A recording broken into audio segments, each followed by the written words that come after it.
नमस्कार साथियों, कैसे हैं आप सब लोग। साथियों, आज मैं आप सब लोगों को एक पत्र से परिचय कराना चाहूँगा। ये पत्र जारी हुआ है महानिदेशक स्कूल शिक्षा एवं राज्य परियोजना निदेशक कार्यालय समग्र शिक्षा विद्या भवन निषादगंज लखनऊ से। महानिदेशक जी ने ये लेटर जारी किया है दिनांक 5 अक्टूबर 2020 को। इसमें विशेष रूप से फोकस किया गया है कि जो एआरपी, एसआरसी और डाइट मेंटर हैं वे अब सपोर्टिव सुपरविजन करें। तो इसके क्रम में इन्होंने आदेश किया है कि इसे पढ़ लेते हैं थोड़ा। कृपया राज्य परियोजना कार्यालय के पत्रांक एसआरजी दिनांक इतना इतना का संदर्भ ग्रहण करने का कष्ट करें, जिसके माध्यम से एसआरजी, एआरपी व डाइट मेंटर के विस्तृत कार्य एवं दायित्व निर्धारित किए गए हैं। तदनुसार एआरपी, एसआरजी एवं डाइट मेंटर को मुख्यतः विद्यालयों का सपोर्टिव सुपरविजन करने, मिशन प्रेरणा के अंतर्गत संचालित गतिविधियों के क्रियान्वयन में शिक्षकों को हैंड होल्डिंग करने एवं शैक्षिक सुधारों के प्रयास को नियमित और उत्कृष्ट बनाने आदि संबंधित कार्य का दायित्व निर्धारित किए गए हैं। वर्तमान परिस्थितियों में कोविड-19 के कारण बच्चे विद्यालय नहीं आ रहे हैं, लेकिन विद्यालय द्वारा दिनांक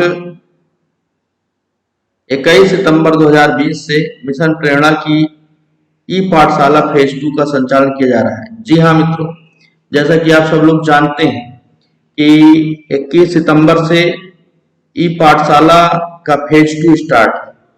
इसमें जो हमारे दायित्व थे पहले से कई गुना अधिक बढ़ा दिए गए हैं। इसमें क्या है, मैं पॉइंट बाय पॉइंट आपको बताऊंगा, जिसका विस्तृत दिशा निर्देश जनपदों को प्रेषित किए गए हैं। वर्तमान में विद्यालयों, शिक्षकों द्वारा निम्नवत कार्य किया जा रहा है। कार्य क्या है?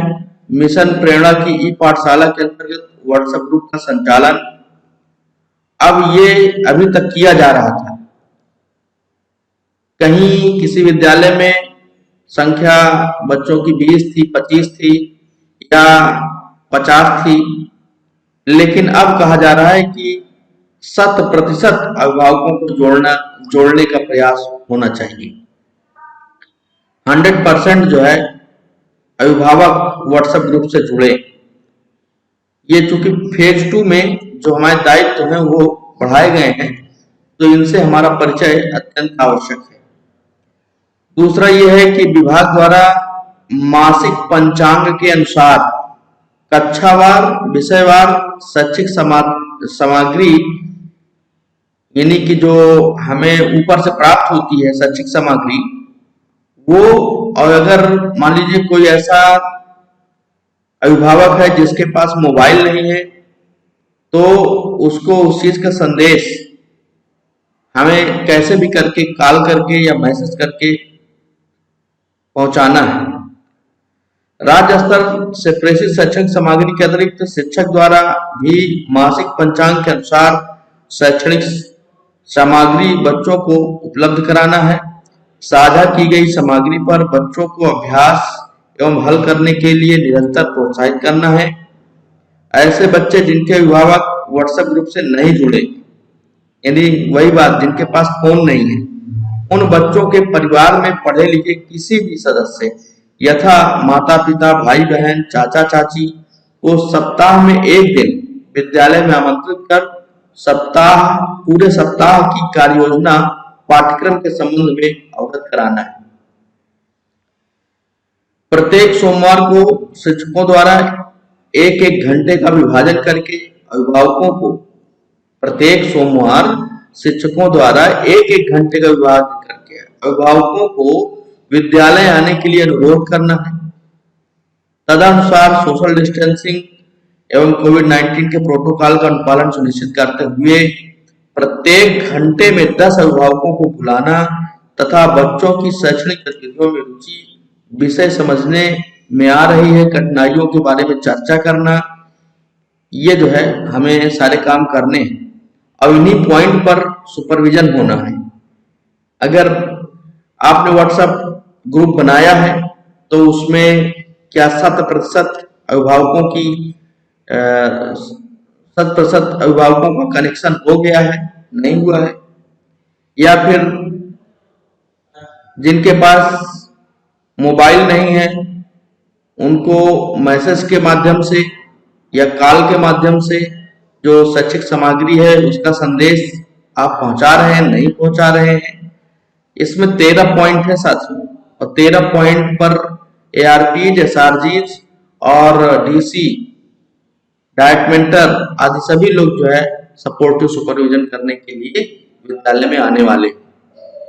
जैसे इसमें अगला पॉइंट आप देखें तो बच्चों में पठन पाठन की निरंतरता बनाए रखने, सीखने की प्रक्रिया से जुड़े रहने, सिखाए गए सभी विषयों पर उनका नियमित मूल्यांकन करने के उद्देश्य से ई पाठशाला का नियमित संचालन सुनिश्चित करना, शिक्षक और अभिभावक के बीच संवाद स्थापित करना तथा बच्चों के किए गए अभ्यास को व्हाट्सएप के माध्यम से प्राप्त कर अभिभावकों को बच्चों की प्रगति से अवगत कराते हुए फीडबैक प्रदान करना।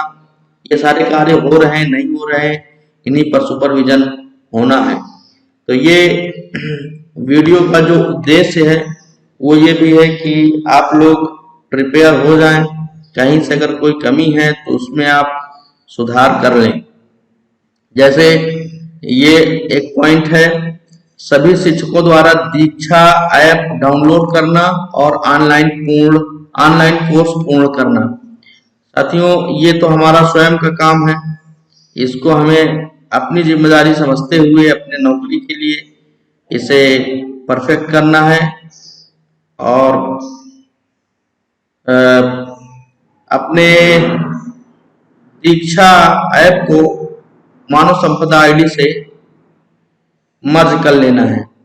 और जितने भी मैंने पूर्व में भी बताया था कि जितने भी उत्तर प्रदेश और सहज से संबंधित दीक्षा ऐप पर टीचर कोर्स हैं, उत्तर प्रदेश और सहज से संबंधित जितने भी कोर्स हैं उसे आप धीरे धीरे करके पूर्ण करते रहिए और अपने डिजिटल पासबुक में, डिजिटल सर्विस बुक में ड्यूरेशन जो अवधि है टीचर ट्रेनिंग कोर्स करने का उसको बढ़ाते रहिए। प्रेरक ब्लॉग विकसित करने के लिए विकसित की गई 35 बिंदुओं पर क्या कार्य योजना है उस पर आप एक बेहतरीन रणनीति बना लें। अभिभावकों को बुलाकर सेट 2 का रिपोर्ट कार्ड वितरित करना है और उनको अद्यतन प्रगति से अवगत कराना है। तो ये सभी पॉइंट हैं, इनका PDF भी मैं आप लोगों को प्रोवाइड कर दूंगा। इन चीजों की पूर्णता को आपको सुनिश्चित करना है। ये यहाँ पे हाईलाइट करके लिखा गया, उपरोक्त कार्य के अतिरिक्त विद्यालयों शिक्षकों द्वारा शैक्षणिक एवं गैर शैक्षणिक कार्यों जैसे ऑपरेशन कायाकल्प इत्यादि में सहयोग किया जा रहा है। उपरोक्त समस्त कार्यों को गुणवत्ता के साथ संपन्न कराने एवं विद्यालयों शिक्षकों को हैंड होल्डिंग करने के लिए सुपरविजन किया जाना अपरिहार्य है। तत्क्रम में शासनादेश संख्या 22 अक्टूबर 2020 के अनुसार प्रत्येक ARP द्वारा प्रतिमाह 30 विद्यालय, प्रत्येक डायट मेंटर द्वारा प्रतिमाह 10 विद्यालय, SRG द्वारा प्रतिमाह 20 विद्यालय चेकलिस्ट प्रेरणा गुणवत्ता मोबाइल ऐप के माध्यम से सपोर्टिव सुपरविजन करने के लिए निर्देश दिए गए हैं। अतः समस्त ARP, SRG एवं डायट मेंटर द्वारा माह अक्टूबर 2020 से उल्लिखित संख्या में सपोर्टिव सुपरविजन सुनिश्चित किया जाएगा। इस लाइन को आप ध्यान दें।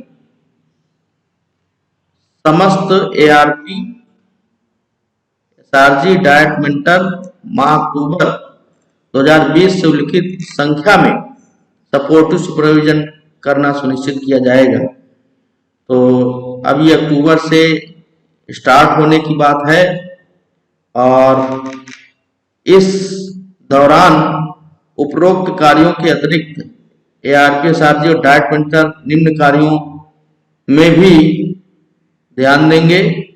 आपके लिए नहीं बल्कि ARP और SRG के लिए निर्देश किया गया है कि इन्हें करना है। अब इसमें जैसे कि मैं आपको पढ़ के बता देता हूं तो समझ में आ जाएगा। ARP के दायित्व हैं। तो ARP जब अपना दायित्व पूरा करने के लिए विद्यालय आएंगे तो आप अपना दायित्व पूर्ण किए हुए मिले, ये आशा के साथ इस पत्र से परिचय कराना जरूरी था। तो साथियों, इस पत्र का आप भली भांति अध्ययन करके और अपने जो है सारे पॉइंट्स को मजबूत कर लें, ताकि जब भी सुपरविजन हो तो उस समय आप निरुत्तर न हो गए। धन्यवाद।